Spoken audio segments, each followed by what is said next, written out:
جی السلام علیکم۔ وعلیکم السلام ورحمۃ اللہ بابا جی۔ عبدل جبار کر رہا حضور، میں مکان کی پیمنٹ کرنی سی، بینک تو لون لیا ہے تو میں بڑا پریشان رہنا وا، تو دعا فرماؤ یا وظیفہ دے دو میرا، اللہ پاک میں پڑھاتی کا کام کرنا وا، تو کوئی غیر تو مدد کرے، میں بینک میں پیسے دے کے فارغ ہو جاؤں۔ یہ ٹھیک۔ بھائی نے سوال کیا ہے کہ بینک سے پیسے لیے تھے اور پراپرٹی لی تھی، مکان لیا تھا، اب وہ پیسے دینے مشکل ہو رہے ہیں۔ یہاں میں ناظرین سے گزارش کرنا چاہوں گا کہ سود کا کام کرنا اللہ تبارک و تعالیٰ کی ذات کے ساتھ جنگ ہے، سودی کام کرنا، اور کریم آقا صلی اللہ تعالیٰ علیہ وسلم نے اس سے منع فرمایا ہے۔ اللہ جو کائنات کا مالک، جس نے رزق دینا ہے مجھے اور آپ کو، مجھے بھی آپ کو بھی دے بھی رہا ہے اور دینا بھی اسی نہیں ہے، مالک ہے نا دونوں جہانوں کا، وہ رب جو سارے جہان کا مالک ہے، اس نے ایک چیز سے منع کیا ہے، ہم جب دوبارہ ادھر جائیں گے تو کیا ہوگا پھر؟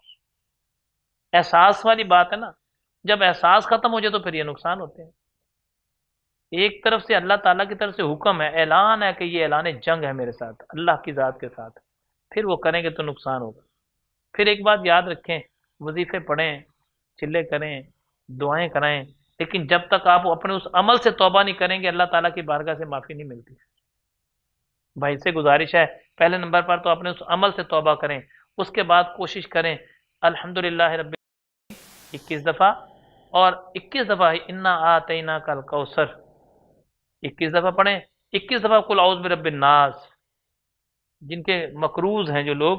وہ اس وظیفے کو صبح کی نماز پڑھ کے، عشاء کی نماز پڑھ کے، مرد حضرات جو پاکستان میں یا ایسی جگہ جن کے قریب مسجد ہے وہ مسجد میں جا کے نماز پڑھیں، بیرون ملک میں جہاں پر مسجدیں نہیں ہیں، دور دراز مسجدیں ہیں، تو وہ اپنے گھر میں نماز فجر کی پڑھ کے پابندی کے ساتھ نماز پڑھیں، نماز پڑھ کے عشاء کی نماز پڑھ کے اسی وظیفے کو پڑھیں، تو اللہ تعالیٰ کے فضل و کرم سے، رسول اللہ صلی اللہ علیہ وسلم کے صدقے سے ضرور کرم نوازی ہوگی۔ ایک بات یاد رکھیں، کوئی بھی وظیفہ پڑھیں تو یہ سوچ کر پڑھیں کہ اللہ میں تجھے راضی کرنے کے لیے پڑھوں گا، تو راضی ہو جا، اور قرآن پاک کا ساتھ ترجمہ پڑھیں،